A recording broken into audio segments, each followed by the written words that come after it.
So next we talk about the conductors and insulators based on charge. तो ये वैसे आप लोगों ने बचपन से पढ़ रखा है, तो बड़ा सिंपल टॉपिक है, कंडक्टर्स एंड इंसुलेटर्स. तो जल्दी से मैं 2 मिनट में इसको कंप्लीट कर देता हूँ. What are conductors and what are insulators based on the charge? Those materials which allow to pass electricity, जो आप पढ़ चुके हो, are called conductors. और हमें पता है इलेक्ट्रिसिटी क्या होती है, the rate of flow of charge with respect to time, यानी कि चार्ज. इसका मतलब ये बोल दूं, those materials through which the charges can pass very easily are called conductors, and those materials through which charge cannot pass, or those materials in which the number of free electrons, free charges are very much, then such materials can allow to pass, or through these materials charge can pass easily since there are plenty of free electrons. And those materials in which the number of charges are negligible, number of charges of free electrons are negligible, then through these materials the charge cannot flow as charges are not present. That's why these materials are called insulators. So 2 point ध्यान रखने conductors charge के base पर. पहली चीज number of, अच्छा charges किस form में ले रहे हैं, बार बार मैं बता रहा हूं तो इस चीज को अब आपको समझ में आ जाना चाहिए. चार्ज, कौन सा चार्ज फ्लो होगा, जितने भी कंडक्टिंग मटेरियल्स होते हैं, free electrons. And what are free electrons, अगर ये कोई एटम है तो इसके आउटर मोस्ट शेल के अंदर जो इलेक्ट्रॉन्स प्रेजेंट होते हैं उनको बोलते हैं क्या, वैलेंस इलेक्ट्रॉन. ठीक है. तो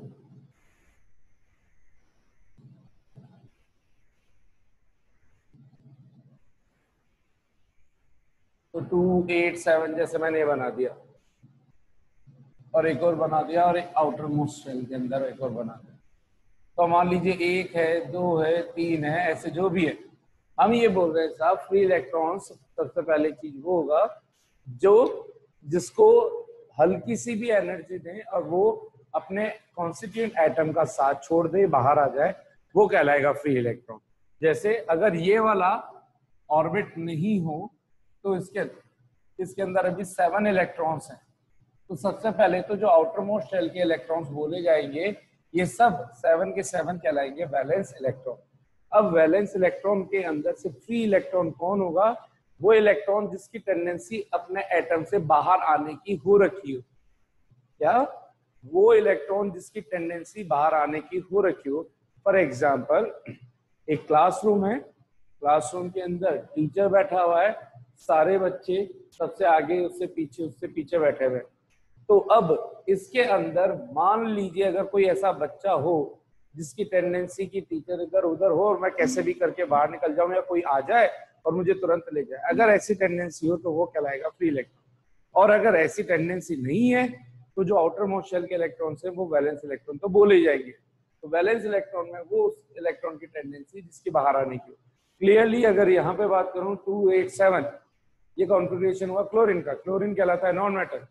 यहाँ पे ये जो Z यानी कि न्यूक्लियस का चार्ज पॉजिटिव, इसका फोर्स ऑफ अट्रैक्शन, इलेक्ट्रॉन जितना पास होगा उतना ही ज्यादा होगा. पहली चीज, जैसे जैसे दूर जाएंगे इलेक्ट्रॉनिक अट्रैक्शन कम होता जाएगा. लेकिन ये सिचुएशन ये है कि इनके पास बस एक इलेक्ट्रॉन की कमी है किस स्टेट में आने के लिए, noble state, noble gas configuration को अटेंड करने के लिए. तो इसमें से इस कॉन्फ़िगरेशन में भी किसी भी इलेक्ट्रॉन की टेंडेंसी बाहर जाने की ना हो करके सब ये चाहेंगे कैसे भी करके कहीं से एक इलेक्ट्रॉन आ जाए और वो हमारा ऑक्टेट हो जाए कंप्लीट. ठीक. लेकिन अगर यही सिचुएशन ऐसी होती कि 2, 8, 1 यानी कि आउटर मोस्ट शेल के अंदर जो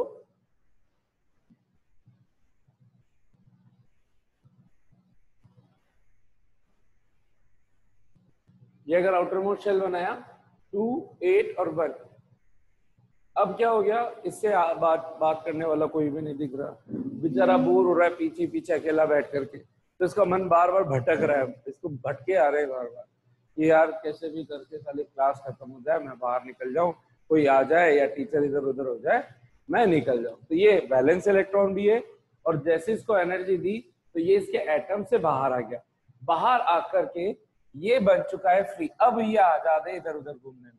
तो अगर ये कोई मेटालिक सरफेस है तो वो सभी इलेक्ट्रॉन जो वैलेंस शेल से कंडक्शन शेल में आ जाए तो वो इलेक्ट्रॉन अपनी ही सरफेस पर, एटम का साथ छोड़ चुके होते हैं, अपनी सरफेस पर कहीं पे भी मूव कर सकते हैं, ऑन द सरफेस, हवा में नहीं। तो एटम से बाहर निकलेंगे, रहेंगे मटेरियल के अंदर ही, लेकिन अपने कॉन्स्टिट्यूएंट एटम से बाहर आ चुके होंगे, यानी कि वैलेंस शेल से कंडक्शन शेल में आ चुके होंगे। तो ऐसे इलेक्ट्रॉन्स को बोला जाता है फ्री इलेक्ट्रॉन। तो free electrons are responsible for the flow of charge और फ्लो ऑफ करंट। तो कंडक्टर्स क्या? तो कंडक्टर्स वो जिनके पास हो प्लेंटी ऑफ फ्री इलेक्ट्रॉन्स, ठीक। और जब बहुत ज्यादा फ्री इलेक्ट्रॉन्स होंगे तो वो फ्री है मूव करने के लिए भी, तो दो कंडक्टर्स में होने चाहिए, पहला point plenty of free electrons and passing through those materials through which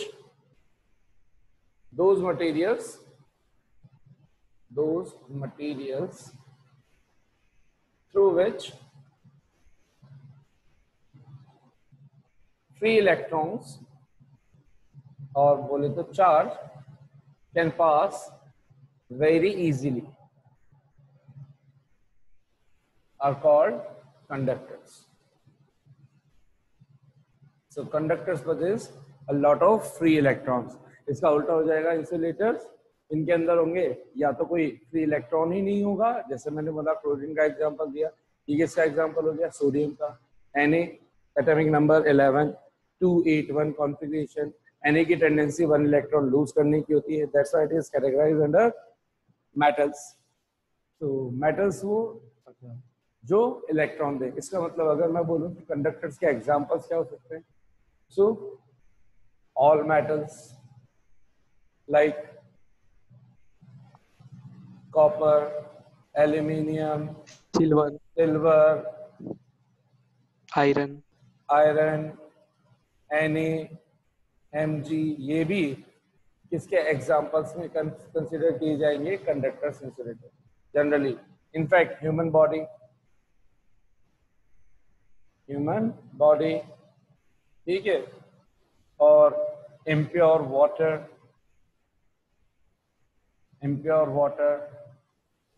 ठीक है, आयंस इन सॉल्यूशन, तो आयंस को बोल सकते हो।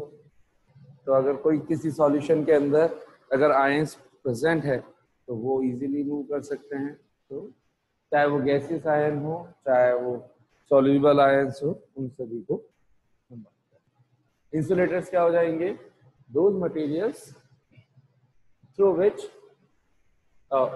materials which possess either no free electrons or negligible free electrons in such a way through which free charge or free electrons or charge cannot pass easily are called insulators. तो insulators के examples क्या क्या हो जाएंगे? Direct लिख देता हूँ। Non metals, almost all non metals,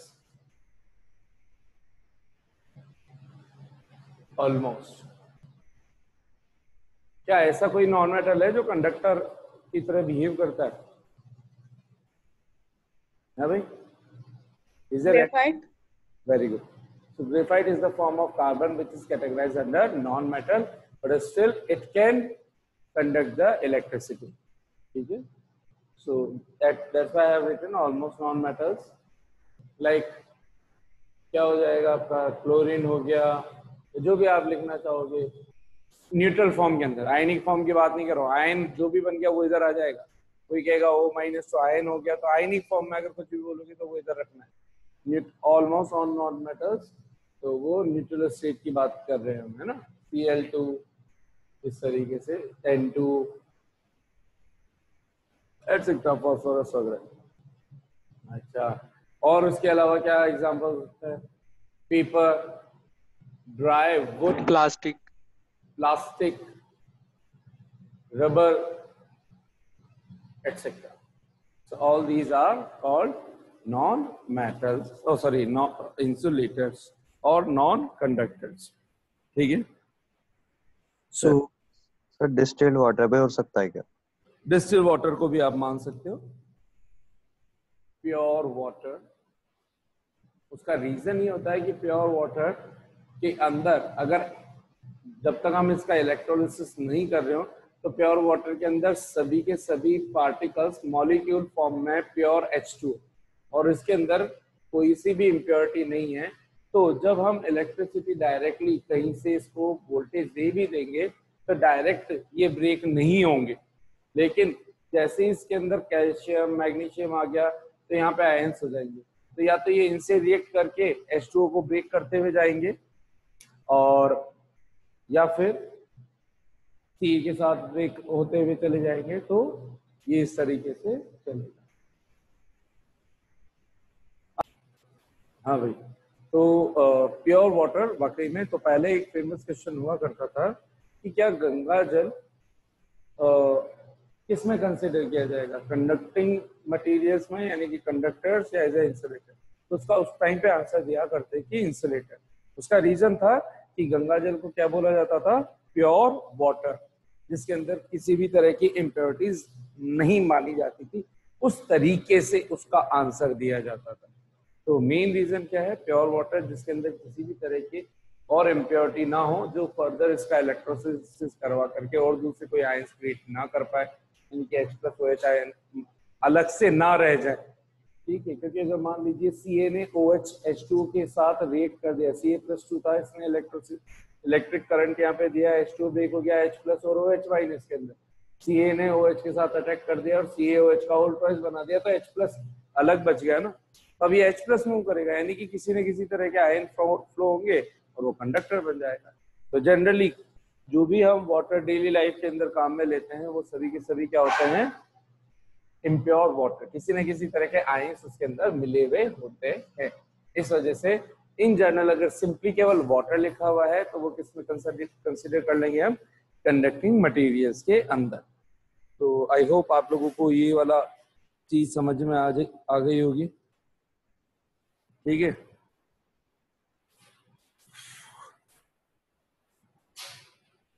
हाँ भाई, एक चीज कंडक्टर और इंसुलेटर के अंदर दूसरा डिफरेंस क्या हो सकता है, what could be the possible next possible difference between conductor and insulator. Conductor और इंसुलेटर के अंदर डिफरेंस ये होता है साहब कि जो कंडक्टर्स होते हैं उसको कभी भी चार्ज दे दो किसी भी टाइप के सरफेस से, तो उसको चार्ज देने पर वो पूरा चार्ज उसकी सरफेस पर इक्वली डिस्ट्रीब्यूट हो जाता है। चार्ज जो भी आप दोगे इसका मतलब आप फ्री इलेक्ट्रॉन्स के ट्रांसफर की बात कर रहे हो, प्लस चार्ज आने का मतलब इसमें से इतने नंबर ऑफ इलेक्ट्रॉन्स बाहर निकाल दी, तो वो जो भी पॉजिटिव चार्ज क्रिएट हुआ वो कहाँ पे आ गया, सरफेस, पूरे इस मटेरियल की सरफेस पर इक्वली डिस्ट्रीब्यूट हो गया। ठीक है, जैसे इसको दे दे तो वो इक्वली डिस्ट्रीब्यूट हो जाए। चार्ज कभी भी कंडक्टर के अंदर नहीं होगा, कंडक्टिंग मटेरियल के अंदर नहीं होगा, ऑन द सरफेस होगा। इस चीज का दूसरा ध्यान रखें। अगर कोई इंसुलेटर है तो उसके अंदर जहां पे भी चार्ज क्रिएट हुआ वो वहीं का वहीं रहता है, वहीं एक्यूमुलेट हो जाता है, इट डू नॉट स्प्रेड्स। तो फॉर एग्जांपल जैसे प्लास्टिक की चेयर है, उसको हमने रब किया या जैसे हम बैठते हैं, बहुत सी बार आप लोगों ने ऑब्जर्व किया होगा कि हम बस की सीट पर बैठे हैं या प्लास्टिक की चेयर पर बैठे हैं और वुलन क्लोथ्स हमने पहन रखे हैं, तो बस चलती रहती है, उस वजह से हम थोड़ा से आगे पीछे होते रहते हैं। तो ये इस वजह से हम क्या हो जाता है कि फ्रिक्शन हो जाता है, सीट और हमारी बॉडी वाला जो वुलन क्लोथ है वो टच में आता रहता है, बार बार रब होता रहता है। इस वजह से फ्रिक्शनल एनर्जी के कारण क्या जनरेट हो जाती है, हीट, और उस हीट एनर्जी के कारण बॉडी से इलेक्ट्रॉन निकल जाते हैं, या आप ये बोल दो कि इनके बीच में चेयर या प्लास्टिक और जो वुलन क्लोथ है उनके बीच में क्या हो जाता है, इलेक्ट्रॉन्स का ट्रांसफर, एक ऑब्जेक्ट बन जाएगा पॉजिटिव, दूसरा बन जाएगा नेगेटिव। हमें इससे मतलब नहीं है कौन पॉजिटिव बन रहा है कौन नेगेटिव बन रहा है, हमें इससे मतलब है कि क्या चार्ज ट्रांसफर हुआ, कि हाँ भाई due to friction charge transfer हुआ, क्योंकि हीट एनर्जी मिली, हीट एनर्जी के थ्रू जिसका वर्क फंक्शन कम होगा उसमें से इलेक्ट्रॉन बाहर निकल करके दूसरे में चले जाएंगे। चले गए साहब, यानी कि एक बॉडी को बोल दिया पॉजिटिवली चार्ज और एक को बोल दिया नेगेटिवली चार्ज। थोड़ी देर के लिए माना कि ये बस की सीट है और ये पर्सन यहाँ पे बैठा हुआ था, तो अगर ये पॉजिटिव हुई है तो ह्यूमन बॉडी को हमने बोल दिया कि नेगेटिव हुई है। यानी कि इसके पास आ गए, एक्वायर हो गए कि इलेक्ट्रॉन्स आ गए। अब मान लीजिए बस का ये जो पोल है, आयरन पोल, ये जैसे ही खड़ा होकर के और इसको या बैठे बैठे में जैसे इसको टच करेगा, एकदम से खड़ा होते से इसको झटका सा महसूस होगा। या फिर कोई प्लास्टिक की चेयर पे बैठा है और आप उसको टच करो तो अचानक से एक झटका सा महसूस होता है, जर्क महसूस होता है।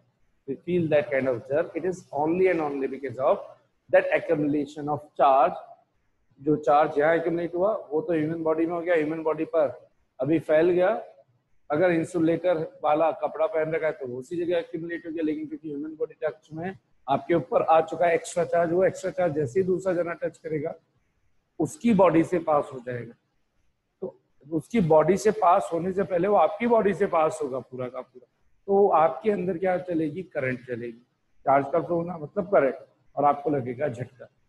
ठीक इसी तरह से जबकि प्लास्टिक की चेयर या कोई सा भी जो मटेरियल इंसुलेटर की बात कर रहे हैं, उसको जिस जगह से रख किया जाएगा that charge will stay only and only there, it can not move. Unlike conductor, conductors के अंदर ध्यान रखना है चार्ज का डिस्ट्रीब्यूशन होगा इक्वली और on all over the entire surface. जबकि इंसुलेटर में अंदर चार्ज क्रिएट हुआ है तो अंदर ही रहेगा, बाहर चार्ज क्रिएट किया तो बाहर ही रहेगा, जिस जगह किया है वो उसी जगह पे बना रहेगा। हाँ भाई, कितने को ये चीज अच्छे से समझ में आ गई?